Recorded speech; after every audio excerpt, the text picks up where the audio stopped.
In 2015, the city closed significant portions of Red Hook Park due to high levels of lead in the soil.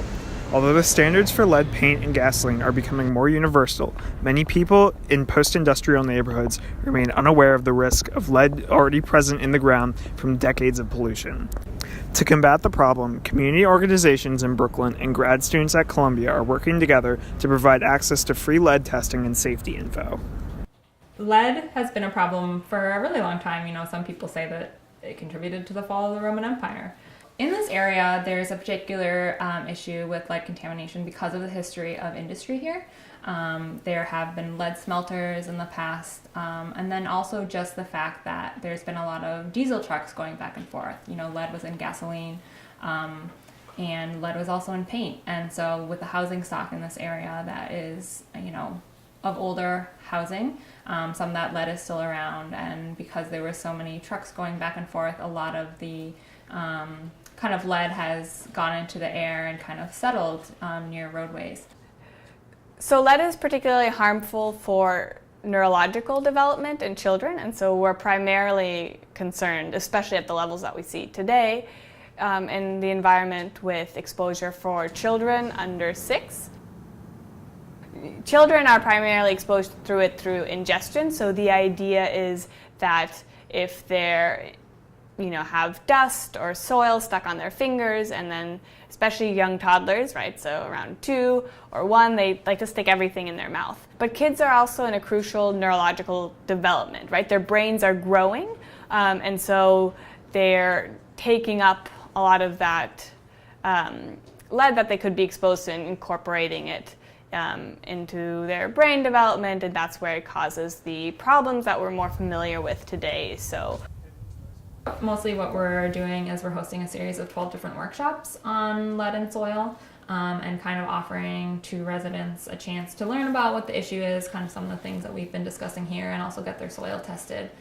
We worked with some partners to figure out what the lead levels are in their soils, and then they can kind of take the appropriate steps to make sure that they're healthy. This organization was already working to address soil lead levels in their community. So we were able to provide free testing for people who were interested. So we essentially advertised the fact that we were looking for samples and backyards in a specific area to try to describe in detail what the soil lead levels in one area were.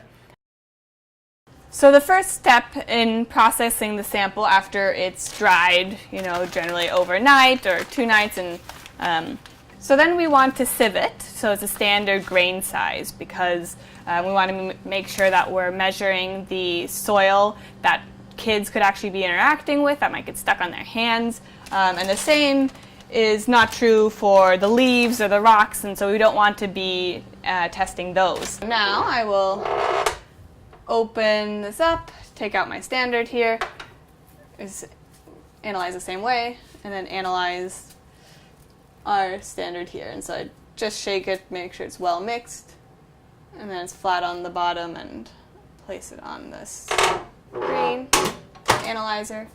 So what the XRF does is it's able to analyze our soils for a variety of different elements. So this sample that we collected in Manhattan has an average lead concentration of 1,500 parts per million, or milligrams per kilogram. And so that's